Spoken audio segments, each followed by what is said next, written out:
संत Lucas द्वारा घोषित हमारे प्रभु ईसा मसीह का पवित्र सुसमाचार, अध्याय 11 वाक्य 14 से लेकर। ईसा ने किसी दिन एक अबदूत निकाला जिसने एक मनुष्य को गूंगा बना दिया था। अबदूत के निकलते ही गूंगा बोलने लगा।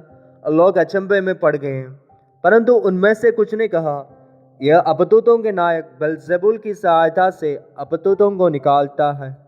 कुछ लोग ईसा की परीक्षा लेने के लिए उनसे स्वर्ग की ओर का कोई चिन्ह मांगते रहे।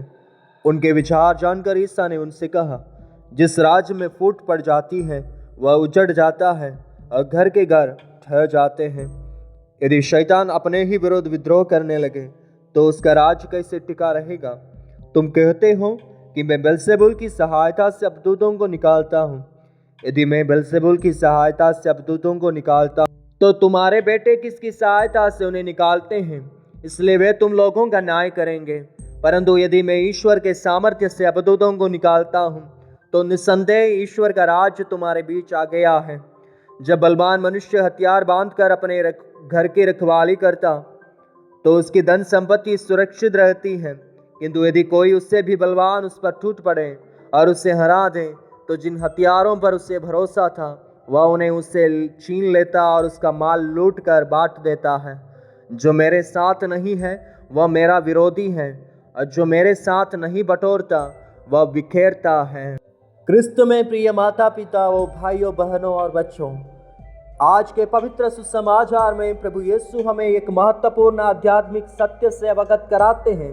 हम तटस्थ नहीं रह सकते, या तो हम मसीह के साथ हैं या उसके विरोध में।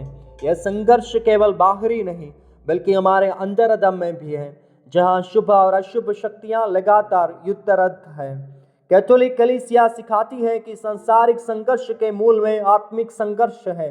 जैसा कि संत पौल कहते हैं, हमारा संघर्ष रक्त और मांस के विरुद्ध नहीं बल्कि प्रभुत्वों, शक्तियों और इस अंधकारमय संसार के शासकों के विरुद्ध है।